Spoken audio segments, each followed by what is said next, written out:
Every day is pleasure, pleasure, pleasure. So what happens is the brain starts to seek pleasure rather than peace. And when men or women, when they meet someone peaceful, they label it as boring.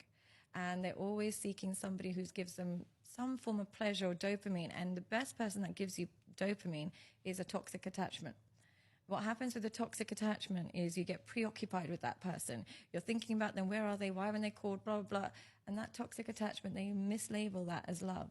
And it's just preoccupation. So they forget to look for peace. It's so true. We used to call this attraction anxiety, where you're feeling attraction for someone because you're actually also feeling anxiety. And really what's happening is you're feeling the anxiety because they're not really giving you what you want. They're pulling away, they're an avoidant attachment style, etc.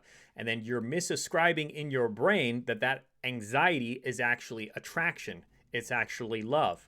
This connection that can happen, that you start pursuing somebody who's actually pulling away from you, who's not giving you what you want, in the hopes that if you can just pursue them enough that they're going to give you finally everything that you were hoping that you were going to get from them, and then you can heal all the relationships that you had with your parents, the love that you didn't get as a child. And so one fix for that is like what she's talking about here, is to actually train yourself to be okay with peace, to be okay with a relationship where you don't feel anxious, where it feels like it's just calm and it's like, what's going on? Is something wrong? I need to feel anxious. Well, what if it's actually okay? What if it's beautiful for you to feel calm, peaceful, relaxed in your feminine, in the relationship, and have the man chasing and pursuing you and being in his masculine? Ladies, listen the fuck up. I'm gonna tell you the truth. If a fucking man really wants you, he'll call you.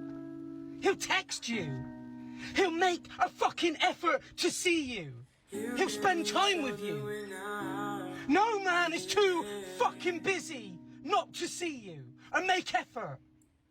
A man will treat you exactly how he fucking feels about you. So if he's not giving you that time, or he's not making that effort, he doesn't fucking love or want you. Wake up! If you want to know if a man is truly devotional to you, you have to look to his actions and look to his effort. If you're the one always having to constantly initiate, call him, do things for him, make things happen, plan, give to him, obviously the polarity has been reversed. You are in the masculine role, he is in the feminine passive role, or he simply does not have care for your heart. So you need to be allowing yourself to accept and receive a man's attention. And if you're not getting that, like in the video here, you have to be willing to walk away and be the queen, to hold yourself to a higher value, that you accept and deserve so much more than that. Yeah, I know. Oh my God, I didn't tell you. I saw the sexiest guy at the grocery store the other day. No. Oh my gosh, he was like so like perfect for me. What? So beautiful, physically, just like everything I've ever wanted. I was like, there you are, that's my man, that I will love, I will marry you. And it was so crazy because it was like I would go down the cereal aisle and then he would go down the cereal aisle, Of course. you know. And it was like, Yeah. I would be like checking out the eggs, and like he would just be coincidentally checking out the eggs. He kept like looking over at me, but I was like playing hard to get, so hardcore. I was like, I'm sorry, I don't see you. I'm sorry, I don't see you. Nope. I was like, I could feel him looking, and I would like look away. I was like, I can't be bothered. And it was working so well because Yeah. I went to go check out the self-checkout, and we were checking out right beside each other. I was like, okay, Fate, I see you. I see you. I hear you. Understood. This is the love of my life. Got it. It was so crazy. Wait, okay, so did you talk to him? Did you get his number? Well, no, I couldn't because I was playing hard to get.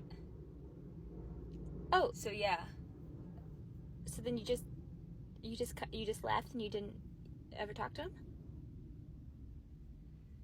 Yeah. This video is so great because this is a concept we talk about often in our coaching memberships, about being Miss Too Cool for School is what I call it, where you're trying to be hard to get, you're trying to be aloof, you don't want him to see that you're interested, which is actually avoiding being vulnerable and actually having a man feel your open heart, your femininity, your vulnerability. So you pretend you're looking away, you're not engaging, you're not even making eye contact, like she said, even like making a smile, because it feels too vulnerable, right? Or there's a fear of rejection, there's a fear of getting hurt again, there's deeper fears that can be coming up. There's always one person you want to get a text from more than anyone else. You can get over this by changing all of your contact names so they're the same as that person's. This desensitizes your brain to the visual cue of getting a text from them, until eventually you don't care anymore and you aren't waiting for it. It also helps you maintain friendships you might otherwise neglect, because you have to think about all the people in your life to figure out who it is. If you're desperately waiting for men to text you back, then this is the perfect strategy for you.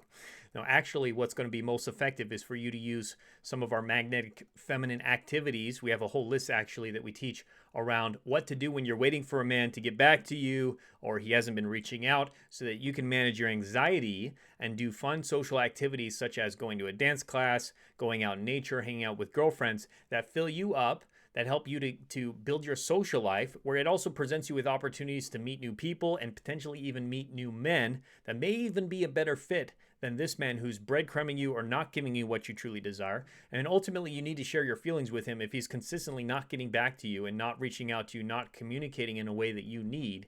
You need to use magnetic feminine communication and get him to actually feel your heart, feel your emotions, and start stepping up. So let me get this straight. Men used to go to war and send letters written on paper from Vietnam and World War II in France. Letters. Yet he can't reply to a text message. Because he's busy, he just gets so busy, and he's just got stuff going on. From war they sent a letter on pigeonback. He can't type a message. The bar is so low that I can't even see it. Like, I don't even have to step over it. I just have to glide over it. It's so low. Now, the key here, like I mentioned, is you have to share your feelings and communicate your standards, your desires openly and vulnerably in a respectful way, so that he knows what you need and what you want as far as communication goes. And if he's still not giving you that, if he's still not reaching out and consistently messaging you, you need to be the queen and be willing to set a boundary with yourself and walk away, or at least detach from the situation. He could always come back. He can always start pursuing you again and build his case on why you should take him back, if you even want to at that point. The happiest women are the silent women. Yep. Their pages are private on social media. They're literally not out and about in the comments. Nope. They're not creating blogs. They're literally happy living their lives. Mm-hmm. So you don't ever hear them. You don't ever see them. Because you think they don't exist. Exactly. There's a lot of truth here as well. Social media can be a drain, because you can constantly be comparing yourself to other people, other women, be insecure, be looking at who's the guy that you're interested in, following, who's he liking, who's he hanging out with this week. I've had clients before that are like following guys' stories and getting really insecure when they see them out with other friends, especially if there's a female friend, and like, what's the real situation there? And it takes away your peace. So that's what they're saying here in this video, is oftentimes the happiest women are the women that are not even getting involved in that game. Maybe they're checking social media occasionally, but they're bringing the energy back to themselves. You're the queen, you are the prize, you are the gift. You don't need to be looking at what other people are doing. You don't need to be comparing yourself to other women. If he's not ultimately giving you what you need, you're going to speak up about that. You're going to communicate properly. And if he's consistently not giving you what you need, you're going to be willing to move on as well. How are you supposed to move on from your person when you know that they're your person, and for whatever reason you can't be together?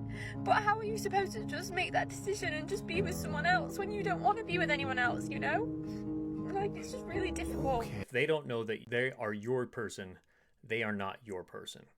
They need to be the one to decide and claim you. If they haven't done that, then they've clearly shown they aren't your person. And so if you're caught in a situation where you feel like you're having to convince a man, you're having to convince a guy to give you what you need, you're obviously not in a healthy situation, in a situation that's going to lead you to ultimately having what you want. So unfortunately, it's going to be painful. But ultimately, you have to look at, is this person choosing me? And if not, I'm going to choose myself. I'm going to live my life, move forward. And if they come around and do choose me, that's always a possibility. But by that point, I'm probably already found something much better.